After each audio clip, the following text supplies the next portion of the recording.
Chapitre 23. Antoine se réveille, il est complètement perdu, égaré, il vient de faire un rêve. Il vient de rêver de la maison de sa grand-mère, une maison qui était magnifique, et il a rêvé qu'il y avait un passage secret dans l'une des pièces. Et pendant ce rêve, il essayait de trouver les clés pour pouvoir aller dans ce passage secret. Il y avait une grille qui était fermée avec un cadenas, et puis finalement il a trouvé la clé. Il est allé dans ce passage secret, il a dû soulever un tapis, il est arrivé à descendre un escalier, et sous cet escalier il y avait un dragon bleu qui s'appelait Marcel. Et Marcel le dragon bleu lui a dit « Antoine, je vais te dire un secret. Il faut tout faire pour protéger cette terre et faire en sorte qu'il n'y ait pas de pollution et qu'il n'y ait pas de réchauffement climatique. S'il y a un réchauffement climatique de plus de 4 degrés, 5 degrés, il y aura des sécheresses, des populations vont mourir, et puis des peuples seront perdus sans agriculture. Il est important de créer des tours agricoles avec des climatiseurs. Il faut créer des tours agricoles solaires avec des surfaces intelligentes pour éviter que ça soit la panique. » Et là, Antoine écoute le dragon, il remonte de son escalier, il est en train de rêver, il se réveille chez sa grand-mère à Paris dans un petit appartement. Sa grand-mère lui dit « Antoine, est-ce que tu veux bien m'aider à plier les draps ?» Elle vient de faire le ménage, il plie les draps. Antoine décide d'aller prendre sa douche, il prend sa douche rapidement, il retourne dans sa chambre et là il voit une femme merveilleuse qui est toute nue, la fesse gourmande. C'est une femme qu'il a rencontrée dans un petit bar, ils ont fait l'amour toute la nuit, il lui a caressé les brioches et cette femme lui dit « Antoine, j'ai encore envie de toi, est-ce que tu veux bien me suçoter les seins ?» Donc ils foncent sous la couette, ils font l'amour, voilà, ils font l'amour, il lui suçote les seins, il lui attrape les brioches. Et pendant ce temps-là, il y a Jean qui est un grand metteur en scène, qui est professeur de théâtre.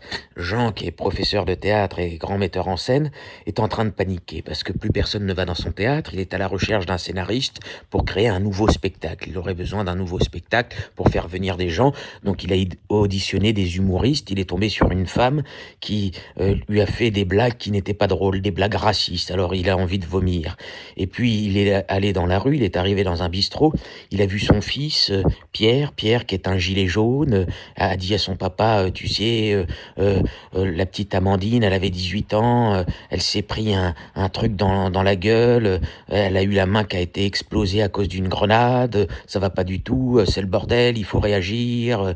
Et là, Jean dit à son fils, mais il faut qu'on se calme, il faut qu'on se réconcilie, il faut réconcilier tout le monde, il va falloir créer une société du bonheur, la gauche, la droite, les verts avec les politiques, on peut pas se foutre sur la gueule, il faut arrêter ces manifestations qui partent dans des guerres civiles et des scènes de violence horribles avec des casseurs qui sont épouvantables.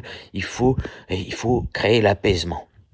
Pierre lui dit « Je suis d'accord avec toi, moi j'ai manifesté, j'étais gilet jaune, je suis pacifiste, hein, je suis contre les violences, hein, je suis pas là dans la rue pour me battre contre des gendarmes ou des CRS que j'aime bien. Et puis tu sais très bien que mon cousin Albert et que mon cousin Mamadou, ils sont tous les deux gendarmes et je les adore. » Alors là, puis Jean dit « Oui, d'accord, bon, je te laisse, moi je prends mon café. » Il demande un café, il boit son petit café, il s'en va, il marche dans la rue. Et alors là, il rencontre une famille de migrants qui dort sur un matelas, il pleut, une petite fille a froid.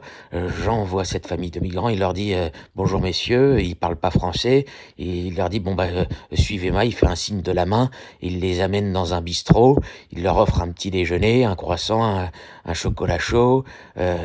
Alors là, la famille sourit et il leur laisse un billet de 50 € et puis il sait pas quoi faire, il a pas d'autres choses dans son portefeuille et puis il peut pas les loger dans son appartement. Il vit dans un tout petit appartement, il aurait pas assez de place, donc il repart le cœur un peu triste. La vie est dure, hein, la vie est dure pour ces migrants, la vie est dure pour ces gens qui vivent dans la rue, parce que parfois il pleut terriblement quand vous vous réveillez le matin, regardez quand il pleut, et dites-vous qu'il y a des gens dans la rue et qu'il va falloir créer des Jeux Olympiques de la solidarité. Alors Jean rentre dans son appartement, il décide d'aller sur Internet, il écrit une lettre au président de la République. Il dit « Monsieur le président de la République, pourriez-vous créer des Jeux Olympiques de la solidarité, des taxes solidaires pour faire en sorte qu'on en finance avec les milliardaires, l'ensemble des salariés, l'ensemble des personnes, suffisamment de logements pour tout le monde. On a besoin de logements, d'appartements pour nos enfants, pour nos petits-enfants. Il va falloir calculer combien nous sommes dans notre pays et combien nous sommes à travers le monde, créer des nouvelles villes, faire en sorte qu'on ait des armées de maçons capables de bâtir des logements et des fermes agricoles pour nourrir tous les peuples. Merci, Monsieur le Président. Je vous adore. Cabrez-vous, mettez-vous en marche, au galop, au trot et sauvez-nous.